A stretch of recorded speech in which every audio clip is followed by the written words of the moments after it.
Enlighten us today. Good morning. Good morning. I was going through a very tough phase during my intermediate days. I did not clear both the group of my intermediate in my first attempt. It took me 3 attempts to clear my intermediate second group. Thankfully, I cleared my intermediate first group in my first attempt. When I failed in my intermediate for the second time, I was just heartbroken and I was shattered.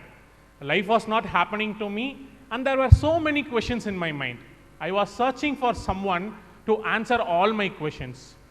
Thankfully, there was a mentor with me who was helping me to prepare for my exams, and also at times he was helping me personally to overcome struggles like this. With so many questions, I just called up to him and I asked, "Sir, are you available for a dinner tonight?" Without any second thoughts, he just agreed immediately, and we were seated at Coimbatore, one of the finest restaurants.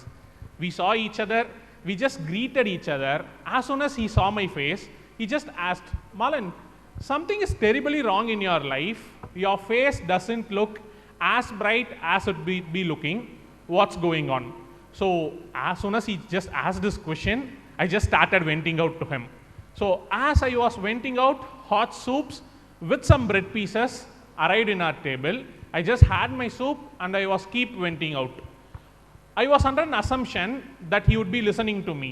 Through whole of our conversation, I did not just make any eye contact with him. I was just looking down and I was just having my soups. So after some time, I just lifted up my head and I just made an eye contact with him. To my surprise, he was not at all listening to me. His eyes were down. He was keenly observing something on the table. I was already furious with so many questions in my mind. So I just, with my voice on a louder side, I just asked, "Sir, enna pandringa? What are you doing? I'm just telling you something very important, but you are keenly observing something on my table." So he just slowly lifted up his head and he just pointed his fingers down on the table and he just asked me, "Malan, have you ever wondered why these ants carry only small pieces of bread, but they don't carry bigger pieces of bread?" எனக்கு already நிறைய questions இருந்துச்சுன்னு சொன்னேன். Now this man is adding up unwanted questions to my head. So I again became furious and I just replied saying, "Sir, ants can carry only small pieces. They can't carry big pieces. Don't you even know this?" A candid conversation with him. After this, he just lifted a small bread piece, showed up to me, and he just started saying, "This bread piece is made up of so many ingredients. It has maida, wheat, yeast, and egg in it. When everything is mixed together, we call it as a bread piece. We do not call it as maida, egg, yeast, or some other things." In the same way, most of the time, we all tend to see life as one single big picture. But there are small, minute particles which add up the beauty to our life, was his reply. And he also said that I'll be sharing with you, PPT please, yeah. I'll be sharing with you 6 life's breadcrumbs which may help you to overcome the situation which you are going through and which may answer the questions that is in your mind. And he just gave me 6 best of my life's breadcrumbs, my dear students. And then after this conversation, he asked me, "What is the purpose of your life?" What is the purpose of your life, my dear friends? What is the purpose of your life? Ipa keta, to become a chartered accountant. Yeah, that was the reply by me. I just told him that purpose of my life is to become a chartered accountant. And he just looked at me for a moment and he just asked me, "Is it not the goal of your life? Has it become the purpose of your life?" After this question, now I was like a chartered accountant student who was sitting in a law examination. After reading the question paper, we would be thinking, உண்மையாவே question கரெக்டாக தான் கேட்டிருக்கானா இல்லை நம்ம தான் கொஸ்டினை தப்பாக படிச்சிடுறோமா? That was my mindset. And I just told him, "Sir, what is the difference between the goal and purpose? What are you talking about?" And he started saying this. Let's imagine that you are climbing a hill. The goal is to reach the top of the hill, but knowing why you reach the top of the hill, that's what purpose is all about. And ஏதோ புரிஞ்சும் புரியாத மாதிரி இருந்துச்சு. I just asked him, sir, can you just elaborate it little further? And he said this beautiful story of a Zen master and a king. In ancient times, there lived a king, and whose aim was just to expand the empire. The goal, purpose of that particular king was just expanding this empire, and he just thought expanding the empire may give him the happiness what he was searching for, but it did not give him the happiness. But on the other side, all the people under the king was very happy, and king was not okay with it. நம்ம சந்தோஷமா இல்ல, எப்படி நம்ம மக்கள் மட்டும் சந்தோஷமா இருக்காங்க was the thought process of the king. And he called all his ministers and he just asked, I want to know why all the people under me are happy but not I am happy. And the ministers was left with no answers. And finally the king decided to go and meet the Zen master whose disciple the king was. The king went and met the Zen master. The king told all the happenings, that I am expanding the empire this much, but I am not happy, but all my people were happy. The Zen master requested that I need to visit your kingdom and I need to visit your city. The king agreed. They both started to the city. And the Zen master just walked around the city. He just observed all the people in the city. Few kids were playing, they were playing happily. Few people were washing the clothes, they were washing the clothes happily. Few people were trading something, they are trading happily. Whatever the people were doing, they were doing it very happily in that particular moment. After observing all this, the king went to the kingdom. And after going to the kingdom, the king gave a thunderous welcome to the Zen master. The Zen master just walked around the palace. If there would be a definition of luxury in a dictionary, that palace would be the definition of luxurious. That much luxurious that palace was. Observing all the palace, they were in the front courtroom, the king and the Zen master. The Zen master asked to the king, what's the price you are paying to live in this kingdom for a night?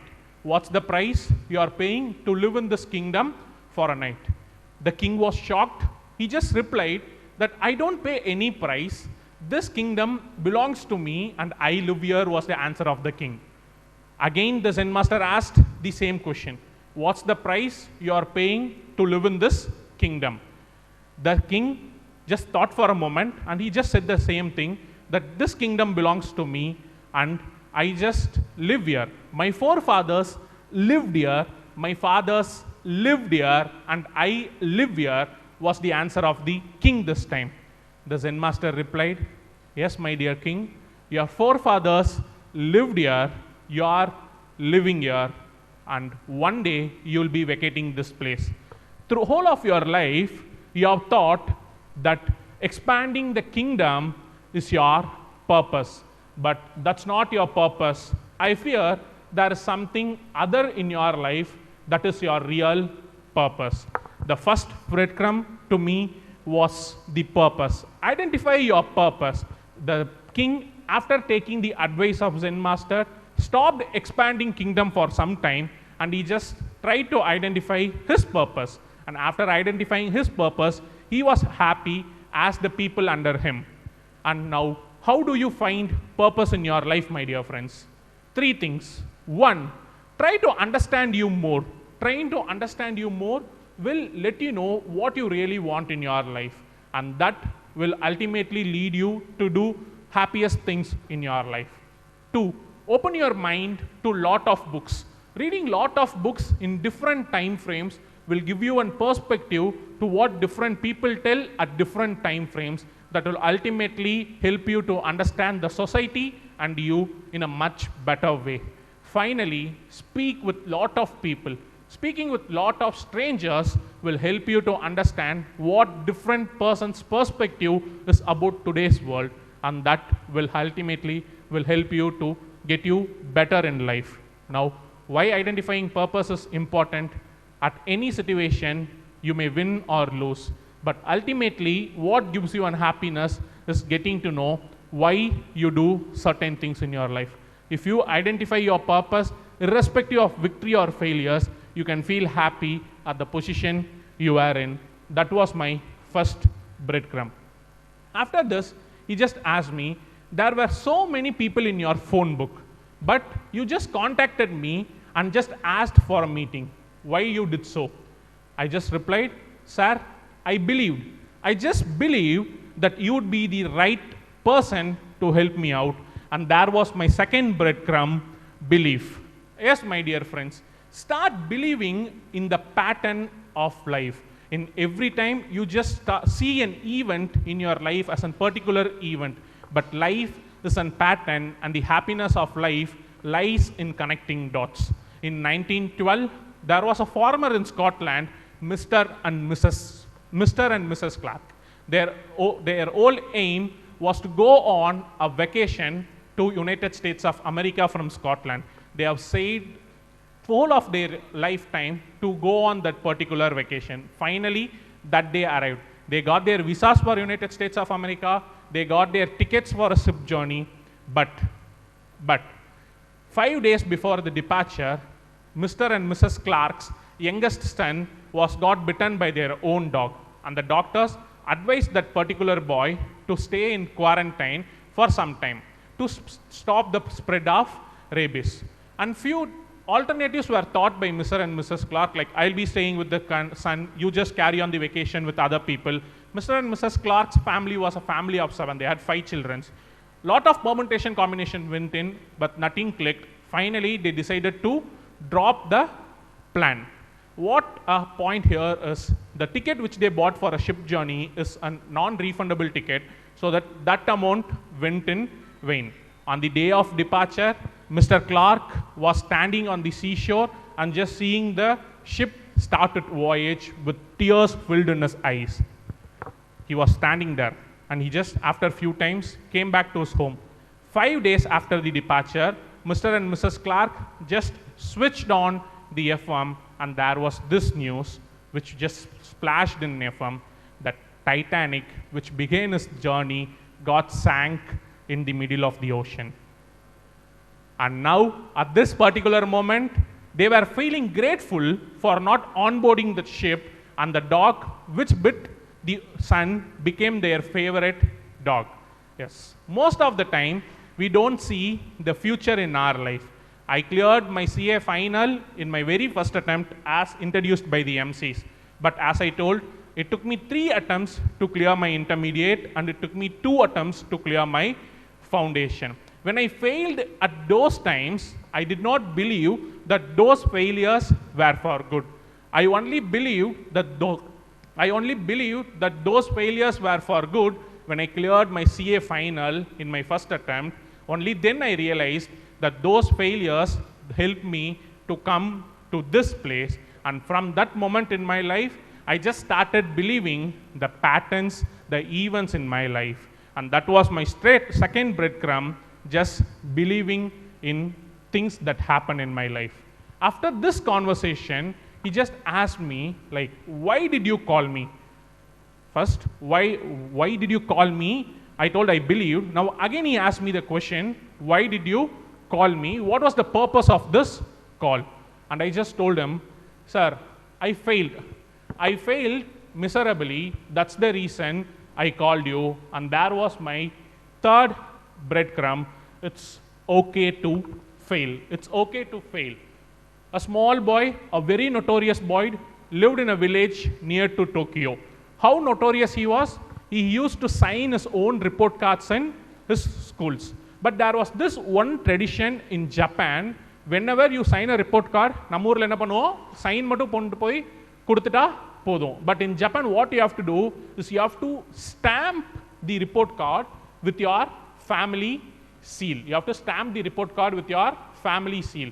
For people who doesn't know how a seal is made, when seal is made, you have to just make it exactly opposite by mirroring the original image, so that when it is stamped, it looks exactly the same thing. This small poor boy did not know that he have to mirror the image and he have to stamp the seal. Thankfully, his family name was same, irrespective of the image was mirrored or not mirrored. Slowly it became an habit. நம்ம friends எல்லாம் வந்து நம்மகிட்ட கேட்க ஆரம்பிச்சிருவாங்களா, அவங்களுக்கு கம்மி mark வாங்கினா எனக்கு கொஞ்சம் சைன் போட்டு கொடு, எனக்கு கொஞ்சம் சைன் போட்டு கொடு. Same thing happen. His friends approached him for signing the report card. Slowly he started signing the report card of his friends, but he did not know that stamps must be mirrored, so he just started stamping without mirroring the stamps, and eventually he got caught in the school and he was expelled from school. Few days he worked in his father's bicycle shop. He did not like it. At the age of 15, in the year 1922, he went to Tokyo to do his master's in automobiles. At the age of 22, in the year 1928, he came back to his own village after completing the master's, and he just started his own automobile garage. He was not happy with it. He wanted something more in life. At the year 1936, he got into professional racing and went on to race his first race. He met with a terrible accident and his left eye was totally injured in his first accident. After so many things, in 1937, along with his friend, he started his own piston manufacturing company, and after so many attempts, he just secured an order with Toyota to deliver the piston rings for their engines. Toyota accepted it. 1944 came, World War II happened, 2 nuclear bombs in Japan, and his factory was totally destroyed. And what was left? Only scrap was left. In 1946, he sold the scrap to Toyota, and he just started his own research on automobiles in 1946. And in 1958, he just started his own two-wheeler manufacturing company, and he started a franchisee in United States. And this person is none other than Honda. Imagine, after going through so many failures in your life, you are able to achieve a pinnacle of success. That was only because Honda was okay to fail. He took the learnings from these failures and he just keep moving ahead. That's one thing in life. In any situation, you have only 2 outcomes. You either win in a situation or you either learn in a situation. There is nothing called the mentality of failures. So my dear friends, whenever you go through something in your life, just think that what went wrong, go sit down, analyze that will it be okay if I change something, so that you'll overcome from that failure. And that was my third breadcrumb of it's okay to fail. After I developed this mentality of okay to fail, he just asked me, why were you not okay to fail initially? And instantly I replied by saying, sir, I just fear failures, and that was my 4th breadcrumb of overcoming fear.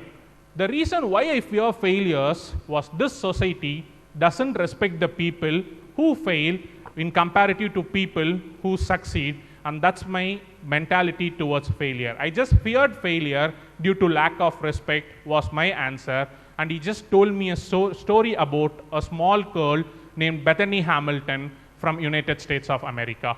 This small girl lived near the seashores in United States. Since they were living near the seashores, they were into the sport of surfing, and the whole family was into surfing. At the age of 10, she won her major competition and got a sponsorship in surfing. And at the age of 13, one fine morning, she thought it was going to be another day in surfing. She picked up her surfing board and went into the sea, but she came back without an arm. She was attacked by tiger shark and she was rushed to hospital on that particular morning. Her dad was scheduled to have a knee surgery, but irrespective of her dad being in operation theater, she was being there in operation theater, and her left arm was totally removed. What we would have done if we have gone through something like that? We would have never ever touched that surfing board again in our life. Kadal kitta poi ninrupoma, we would have never ever went to the sea thinking of another tiger shark attack in our life. But she was little different. 6 months after the attack, she went into surfing, and 1 year after the attack, she went on to win a major competition in surfing. From there on, she just moved ahead and she became a champion in surfing in United States. And an experiment was conducted by researchers that 100 people were given an option to commit suicide or speak before a crowd of 1,000 people. Nearly 90 plus people. You do it after speech, sorry. Yeah. So, an experiment was conducted where 100 people were given an option where you can speak before a crowd of 1,000 people or you can just commit suicide. 90% of people chose the option of committing suicide rather than speaking before 1,000 people, and fear of public speaking is ranked one of the top fears in the world, my dear friends. Most of the time, we do not try out new things or we do not come out of our comfort zone. It's only because we have that fear of things going wrong. And I ask you to develop the mentality of okay to fail and overcome the fear so that you can try out new things and you can achieve new things in your life. And that gave a clarity of overcoming my fear. When I identified my purpose, I believed that this man would be helping me out, and I was okay to fail, and I overcame my fear of facing the failures. He just asked me that I vividly remember that you wrote both the group of your intermediate and you cleared your first group. Did you celebrate the victory of first group? And I just said, no sir, I did not celebrate the victory of first group. I wrote both the groups, but I cleared only one group. There was one more group pending, so I did not celebrate it. I was waiting for my second group victory, and that's when he throwed me the fifth breadcrumb of celebrating small wins. Celebrating small wins. Yes, my dear friends, in the big journey of becoming a chartered accountant, there are smallest milestones to be celebrated. Most of the time, we do not take care of the smallest milestones. You clear your foundation, intermediate, get placed in a good articleship, get placed in an office for an articleship. Everything is the smallest milestone to be celebrated, but most of the time, we do not take time and celebrate these milestones. Jack Welch, a famous CEO, joined in General Electricals as an executive. General Electricals came up with a new division, and slowly Jack Welch was promoted as a general manager of that particular division. That particular division had so many challenges before them. New customers, new product, market penetration, so many challenges. And what Jack Welch did, he just followed one thing of celebrating small wins. The first order of that particular division was celebrated. From there on, every 10th, 20th, 100th order was celebrated. Slowly, Jack Welch started forming $500 club, $1,000 club, $10,000 club. Whenever an executive brings in $500, $1,000 or $20,000, that used to be celebrated. As a result, within few time, that particular division achieved $1 billion sales. The achievement, the target time was very long, but it was achieved in a very short time. And Jack Welch was promoted as CEO of General Electricals. And during his tenure of CEO, Jack Welch raised the valuation of General Electricals from $12 billion to $480 billion. And when asked how this was possible, he told that I adapted the culture of celebrating small wins in my organization, and that led me to this was his answer. Yes, my dear friends, every small wins is equally important as celebrating the biggest wins, because the inner child in us always craves for that instant gratification. It craves for that happiness. When you start giving that happiness by celebrating your small wins, that child will be happier and it will motivate you to celebrate and achieve the bigger goals in your life. After I was clear with all this, my mentor just handed over me the sixth breadcrumb, the last and final breadcrumb, and he just told me, hold on to this breadcrumb. Wherever you go in your life, this breadcrumb will help you to stay successful in your life. And the sixth and the final breadcrumb was, be humble and be who you are. One small girl was playing around her house, and she found a shining stone. She took that stone to her dad and asked, Dad, can I keep the stone? The dad replied, no, you cannot keep the stone. I want you to do certain things. After doing certain things, you can keep the stone. The girl agreed. The dad told that I need you to take the stone to few people. And whenever they ask for the price, like you have to tell them that you need to sell the stone. And whenever they ask for the price, all you have to do is raise two fingers. Listen carefully, like whenever you go and tell to them that you need to sell the stone, they ask for the price, you have to raise two fingers was the instruction by the dad. The dad initially agreed the girl to take the stone to a baker. The girl took the stone to the baker. She said that I need to sell this stone. The baker asked, what's the price you are willing to sell it for? The girl raised two fingers and the baker asked, are you willing to sell it for $200? The girl said no. She came back. The dad next asked the girl to take the stone to one goldsmith. The girl took the stone to one goldsmith, said the same thing, that I need to sell the stone, and the goldsmith asked, what's the price you are willing to sell it for? The girl just raised two fingers. The goldsmith asked, are you willing to sell it for $2,000? The girl said no. She came back, and finally the dad asked the girl to take the stone to an archaeological dealer. The girl went to an archaeological dealer and she said that I need to sell the stone. The archaeological dealer asked, what's the price you are willing to sell the stone, sir? What would have the girl done? The girl would have raised two fingers, and the archaeological dealer asked, are you willing to sell this for $20,000? The girl was shocked on her way back to home. Same stone, different people, different traits.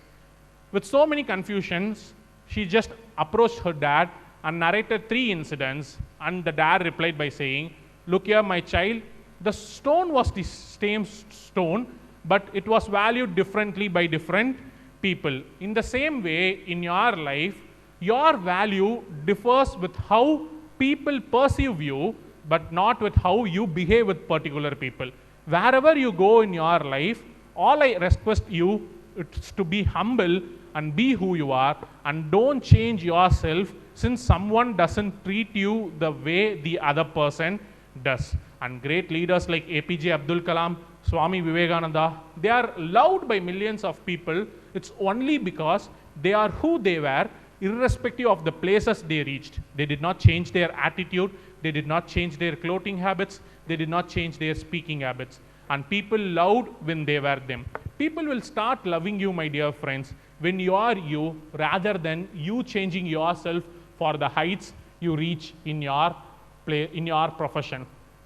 With that, our conclusion came to an end, and we discussed about all the 6 breadcrumbs: the purpose, belief, it's okay to fail, overcome your fear, celebrate small wins, be humble, and be who you are. As we finished this conversation, my tummy was filled with delicious food and my mind was filled with wiser thoughts. As I got answers for my questions, I just greeted him and we departed. And I took the 6 breadcrumbs very seriously and implemented in my life. It gave solution for the situation I was going through, and throughout my life, whenever I went through something very terribly, I just went back and tried to implement any of this 6 breadcrumbs. And today I am standing here and sharing with you these 6 breadcrumbs. I would like to conclude with one small note, my dear friends. Chartered accountancy is always not about taking care of the wildfire inside you which pushes you to become a chartered accountant. But most of the time, it's just making sure the spark is always inside you to ignite the wildfire when it goes off.